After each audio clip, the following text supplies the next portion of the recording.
कह रहे हैं कि ऐसे मंत्रहीन जो यज्ञ हैं, कर्मकांड है, पूजा है, ये सब तामसिक है, तामसिक है। और अदक्षिणम, दक्षिणा नहीं दी, वहां कराया, ब्राह्मणों से पाठ करवाया, ब्राह्मणों से यज्ञ करवाया और उचित दक्षिणा नहीं दी, सब दिया, सब टेंट और भंडारा और तमाम प्रकार के संसाधनों में पैसा खर्च किया, परंतु ब्राह्मणों को उचित दक्षिणा नहीं दी, बेचारे नाराज हो गए। तो कह रहे कि ऐसे अदक्षिण, बिना दक्षिणा के यदि यज्ञ कर रहा है, बिना दक्षिणा का तात्पर्य उचित दक्षिणा न देना, वहां पर विधान है किसको कितना देना है, तो सब शास्त्र में लिखा है, उसी के अनुसार देना, उससे कम देना या न देना, ऐसे यज्ञ जो है अदक्षिणम हो जाता है, दक्षिणा से रहित हो जाता है, ऐसे यज्ञ भी तामसिक श्रेणी में चला जाता है, इसका भी फल कुछ नहीं मिलेगा, सब निष्फल हो जाता है, तामसिक का तात्पर्य सब निष्फल हो जाएगा।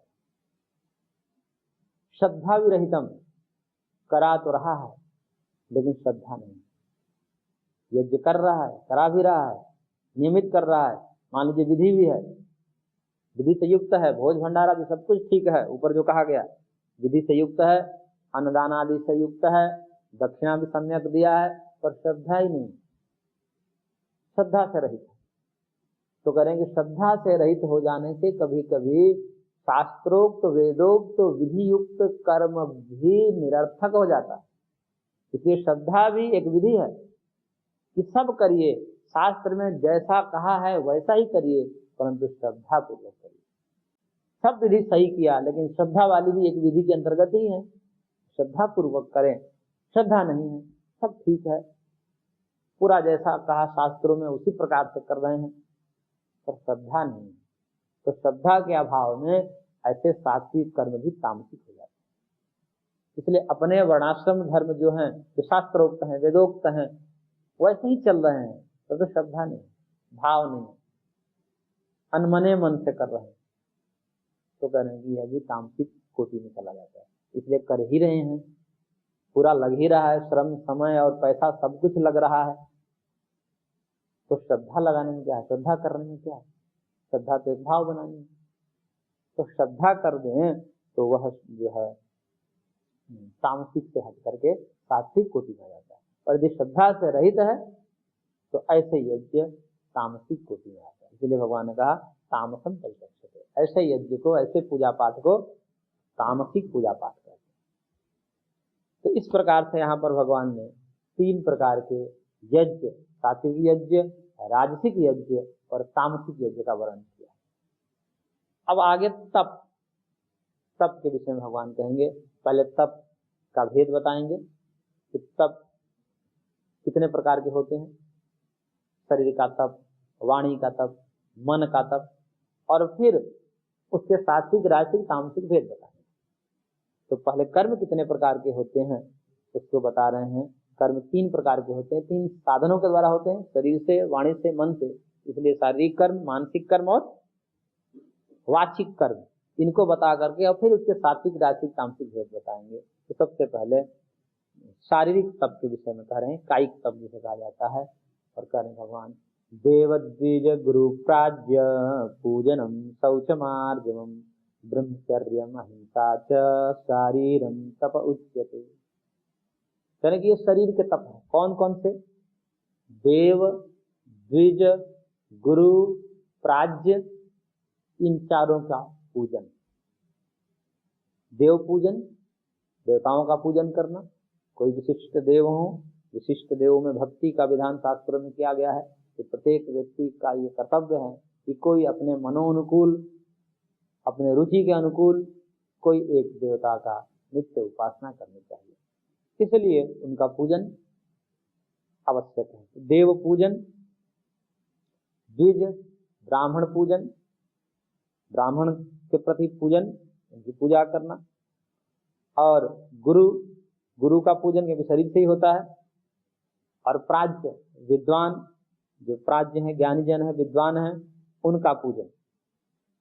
ये 4 का पूजन करना। पूजन करना तो शारीरिक रूप से उनको कुछ अर्घ्य, पाद अर्चन इत्यादि करना, अर्घ्य देना, पाद प्रक्षालन करना, उनको उचित आसन इत्यादि प्रदान करना, ये सब पूजन के अंतर्गत आते हैं।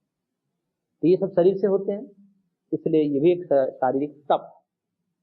और फिर कहा कि शौचम, पवित्रता होनी चाहिए शारीरिक रूप से, शरीर की पवित्रता, शुचिता, क्योंकि शरीर को स्वच्छ रखने में भी परिश्रम होता है। नित्य स्नान करना, हो सके तो दोनों टाइम स्नान करना। तो इस प्रकार शौच, पवित्रता, यह भी शरीर का तप है।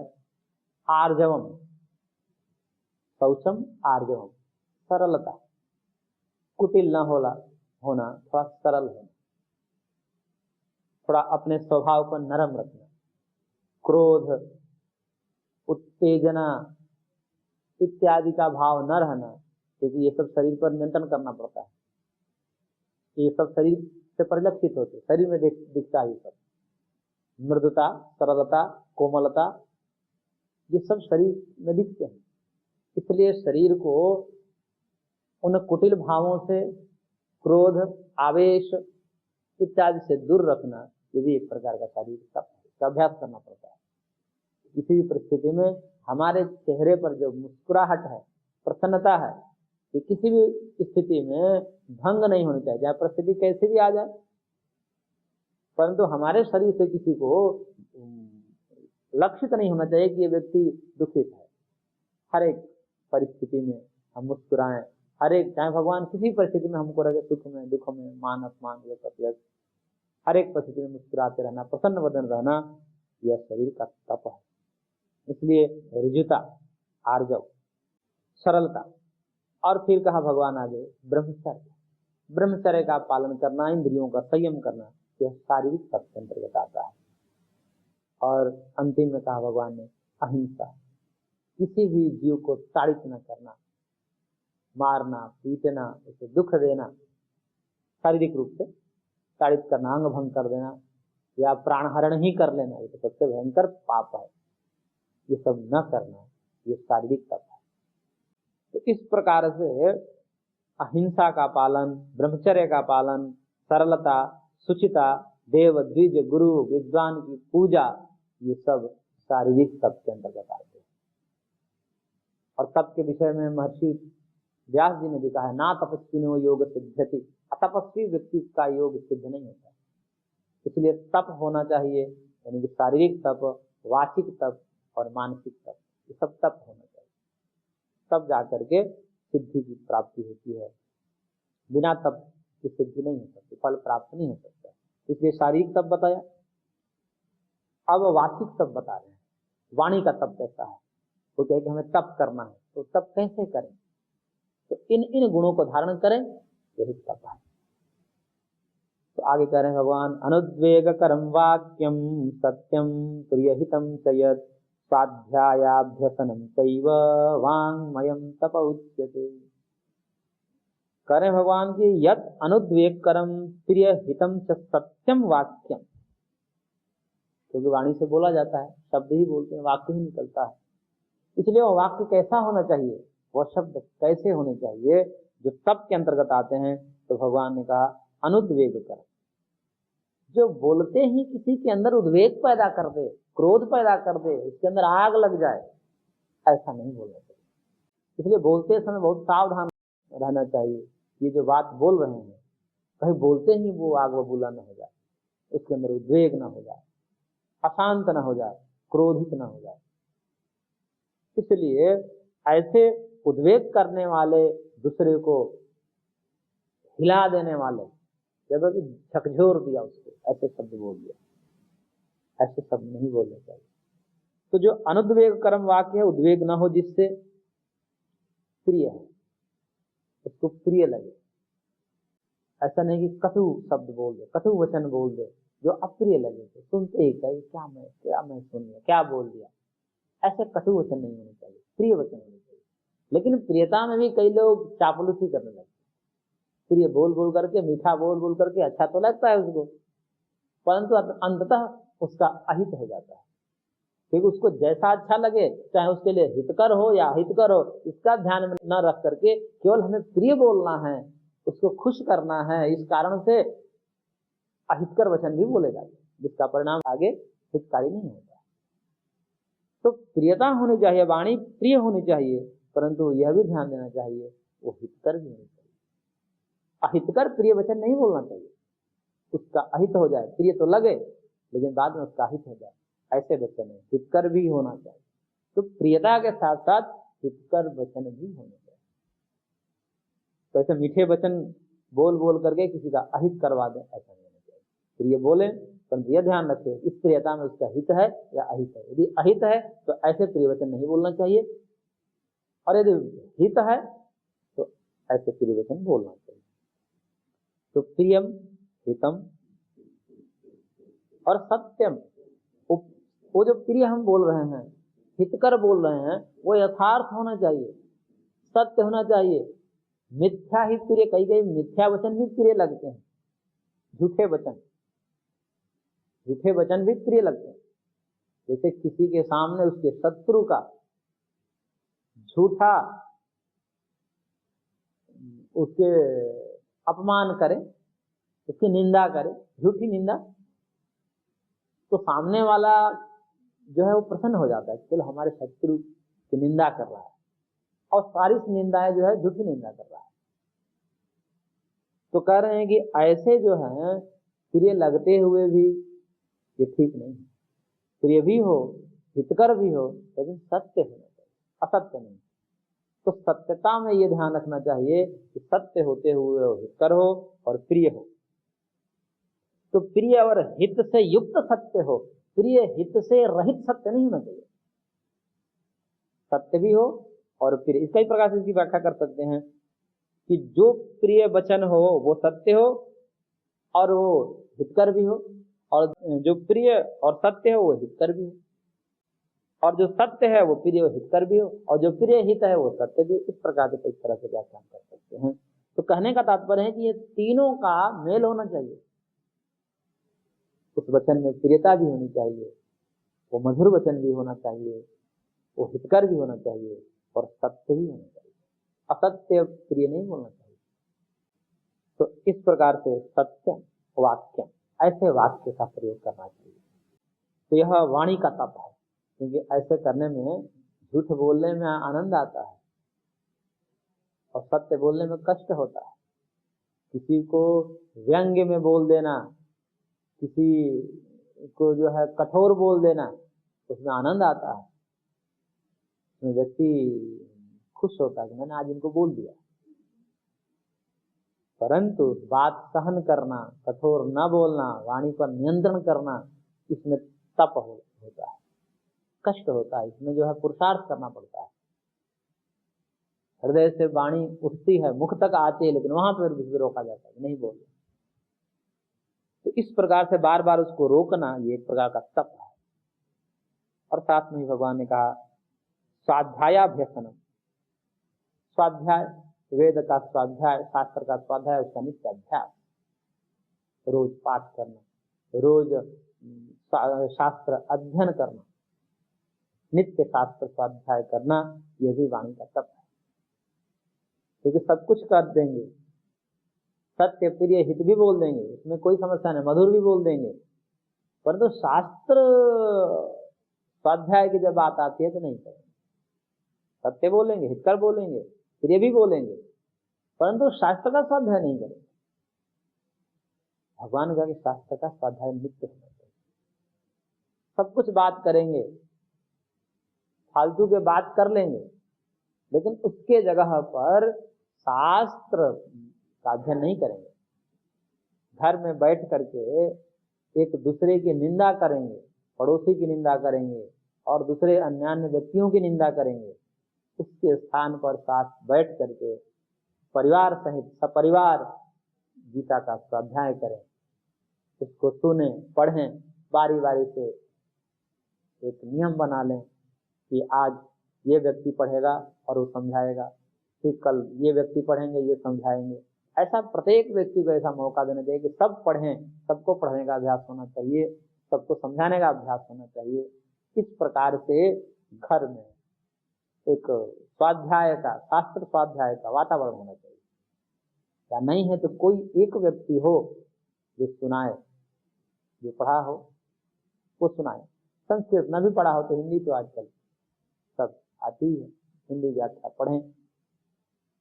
तो इस प्रकार से शास्त्र स्वाध्याय नित्य होना चाहिए और प्रत्येक व्यक्ति को करना चाहिए इसको। इसलिए भगवान ने कहा कि यह भी एक तप है, वाणी का तप है, क्योंकि अन्य जगह से निंदा स्तुति से हटा करके, लौकिक निंदा स्तुति से वाणी को हटा करके भगवान में लगाया जा रहा है। तो वाणी का एक तप है, जप करना, ये भी वाणी का तप है। इस मुख से हम अन्यान्य शब्द बोलते हैं, शब्द ब्रह्म होता है, एक एक शब्द ब्रह्म होता है, इसलिए उस शब्द को ऐसे शब्द का प्रयोग नहीं करना चाहिए। उस वाणी से भगवान नाम कीर्तन, भगवान नाम जप आदि करते रहना चाहिए, इससे वाणी शुद्ध हो जाती है। यह वाणी का तप है। तो स्वाध्याय अभ्यसनम चैव वांग्मयम तपोस्थिति, इसी को वाणी का तप कहा जाता है। ये वाणी का तप है। और मानसिक तप कर रहे हैं भगवान आगे, मनः प्रसादः सौम्यत्वं मौनम आत्मविनिग्रहः भाव संशुद्धिरित्येतत् तपो मानसमुच्यते। करे भगवान की मनः प्रसादः, मन की निर्मलता होनी चाहिए, मन निर्मल होना चाहिए, राग द्वेष से रहित होना चाहिए। मन की निर्मलता था राग द्वेष से रहित होना चाहिए, किसी के प्रति राग न हो, किसी के प्रति द्वेष न हो, सब अपने, सब भगवान के हैं, इस प्रकार की भावना होनी चाहिए। यही मन का प्रसाद है। और इस भावना से जो युक्त रहता है वह प्रसन्न वदन रहता है, उसके चेहरे पर मुस्कुराहट रहती है। और जो राग द्वेष से युक्त होता है उसके चेहरे से ही पता चल जाता है यह व्यक्ति के अंदर भाव दूषित है। ये जो आभा मंडल है, ये मुख मंडल है, यही बता देता है कि अंदर क्या चल रहा है। अत्यधिक अनुरक्त है किसी विषय में या द्वेषी है तो उसके चेहरे पर तनाव इत्यादि को देख करके स्पष्ट पता किया जा सकता है इसका चित्त निर्मल नहीं। निर्मल चित्त वाला जैसे बालक होता है, बालक को कभी डिप्रेशन में नहीं देखा गया। छोटा बहुत बालक है तो जैसा प्रसन्न वदन रहता है, खिलखिलाता है, किसी को गोद में चला जाता है, उसे कुछ पता नहीं चलता कि हमारे अपने हैं या दूसरे हैं, अपने पराये का उसमें भेद नहीं होता और वो प्रसन्न रहता है, हंसता रहता है, खिलखिलाता रहता है। तो इस प्रकार से किसी भी बालक को जब देखते हैं तो उसका मुखमंडल कितना चमकता है, कितना प्रसन्न वदन होता है। क्यों? क्योंकि अभी उसको राग द्वेष नहीं है। वहीं आगे चल करके राग द्वेष से युक्त हो जाता है, वही बालक फिर जो है गड़बड़ हो जाता है। क्यों? क्योंकि राग द्वेष आ गया। चित्त जो निर्मल चित्त था अब वो गंदा हो गया। भगवान सब निर्मल करके भेजते हैं, लेकिन यहाँ वातावरण के कारण, व्यक्ति के अजागरूकता के कारण चित्त गंदा हो जाता है। पहले तो शुद्ध ही था, परंतु पूर्व जन्म के संस्कार भी होते हैं, कभी कभी वो उठ जाते हैं, बाहर के वातावरण उसको और जागृत कर देते हैं। उस दबे हुए संस्कार जो जागृत होते हैं, राग द्वेष उत्पन्न हो जाते हैं। तो ये सब चित्त की अशुचिता है, अनिर्मलता है, इसको निर्मल रखने का प्रयास करना चाहिए। राग द्वेष से रहित होकर के मन को अंतःकरण से शुद्ध रखना चाहिए। तो ये मन प्रसाद का, मन की निर्मलता, प्रसन्नता। सौम्यत्वम, सौम्यता, शांत आदि भाव, शांत रहना चाहिए किसी भी परिस्थिति में। मन की जो सौम्यता है, मन की जो एक रसता है, कभी उद्विग्न न होना, हरदम मन को शांत रखना, क्योंकि शांत मन से ही अच्छे निर्णय लिए जा सकते हैं। अशांत मन से, उद्वेग युक्त मन से कभी भी अच्छे निर्णय नहीं किए जा सकते। इसलिए इस मन को शांत रखना, सौम्यता, ये सौम्य गुण है, शांत भाव है।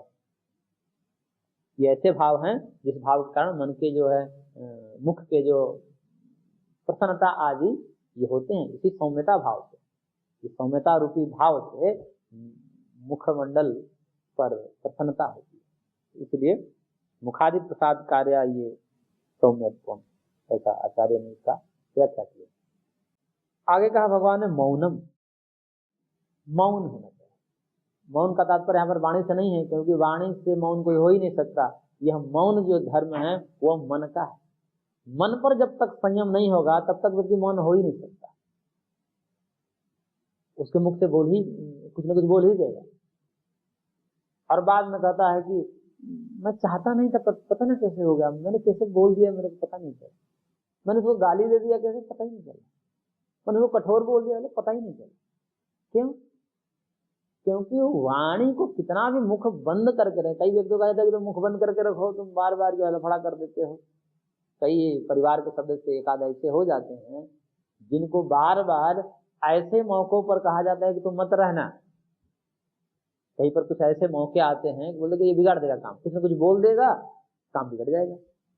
ऐसे व्यक्तियों को कुछ विशेष परिस्थितियों में, विशेष कार्यों में उनको वहां नहीं रखा जाता। जैसे शादी इत्यादि कार्य हो तो ऐसा कहता है कि कुछ ना कुछ गड़बड़ बोल देगा, इसलिए इसको दूर रखो। तो ऐसे व्यक्ति क्योंकि ज्यादा बोलते हैं, और ज्यादा बोलने में क्या हो जाता है कि ज्यादा बोलने में कुछ बात ऐसे भी बोल देता है जिसे सामने वालों को शक हो जाता है, संदेह हो जाता है। तो ऐसे अनियंत्रित रूप से वार्ता करता है, वाणी का नियंत्रण नहीं है, उससे गड़बड़ होने की संभावना बनी रहती है। इसलिए कहावत कही जाती है कि 100 वक्ता को एक चुप हराता है। 100 लोग बोल रहे हैं और उसी के बीच में अकेला व्यक्ति 100 का सामना कैसे करेगा? 100 व्यक्ति चारों ओर से बोलने वाला, वो अकेला व्यक्ति कैसे सामना करेगा? तो करेंगे, बोलने से तो सामना कर ही नहीं सकता। एक का जवाब देंगे, दूसरे तैयार है, तीसरा का प्रश्न तैयार है, किसका जवाब देंगे? सब कहते हैं कि 100 वक्ता को एक चुप हराता है, मौन हो गई। तो सब जो है मौन होने के बाद कितना हल्ला करेंगे। इसलिए कई बार ऐसा देखा जाता है कि सब राजनीति के सब टेक्निक होते हैं, राजनीति में इसको सब बहुत प्रयोग किया जाता है कि किसी व्यक्ति को उपेक्षा करनी है तो वो कोई भी प्रश्न उठा रहा है, संसद में कोई भी प्रश्न उठा रहा है, प्रधानमंत्री का जवाब ही नहीं दे रहा, ऐसा लगा कि जैसे सुनते हुए भी सुन ही नहीं रहा है। फिर वो व्यक्ति उपेक्षित होता है कि मेरे को सुन ही नहीं रहा है, जवाब ही नहीं दे रहे हैं। तो वो व्यक्ति अपने आप ही चुप हो जाता है, और बार बार यदि उसके प्रश्नों का जवाब दिया जाए तो फिर और सक्रिय हो जाता है। एक प्रश्न का समाधान के फिर दूसरा प्रश्न आएगा, फिर तीसरा आरोप, चौथा आरोप, आप जवाब देते रहिए। इसलिए कई विषयों में राजनेता लोग चुप रहते हैं, बल्कि इसका जवाब ही नहीं देते, क्योंकि इस मुद्दे को जितने भी हम जवाब देंगे, इसलिए उनकी मीटिंग होती है, उसमें ये कहा जाता है कि इन विषयों पर किसी को कोई नहीं कुछ नहीं बोल रहा है, क्योंकि बोलने से वो और मामला गर्म हो जाएगा। इसलिए वहां पर चुप रह करके उस मामला को दबा दिया जाता है। तो चुप रहना, वार्ता कम करना, यह भी एक लक्षण है। इसलिए मौन, परंतु यह मौन वाणी से नहीं किया जा सकता। जब तक मन पर नियंत्रण न हो, मन संयमित न हो, तब तक से वाणी से कुछ न कुछ बोल ही देगा। इसलिए मौन जो है यह किसका लक्षण है? तो भगवान ने कहा ये मन का धर्म है।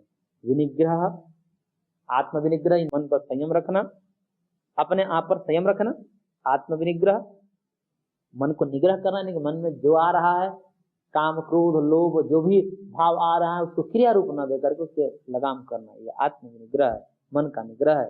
भाव संशुद्धि, भाव की शुचिता, निर्मलता, सब सुखी हो, सब निरोग हो, सब अपने हैं, सब भगवान के हैं। इस प्रकार से एतत् मानसिक तप उच्यते, इन सबको मानसिक तप कहा गया है। तो इस प्रकार से भगवान ने 3 प्रकार से तप को कहा, शारीरिक तप, वाचिक तप और मानसिक तप। आगे इस तप के भेद बताए जाएंगे कि यह तप शारीरिक, वाचिक और मानसिक कैसे सात्विक, राजसिक और तामसिक भी हो जाते हैं। यही तप सात्विक भी होते हैं, राजसिक भी होते हैं, तामसिक भी होते हैं। इसका वर्णन हम आगे करेंगे। आज की कक्षा को होने पर विराम देते हैं। शेष अगले अंक।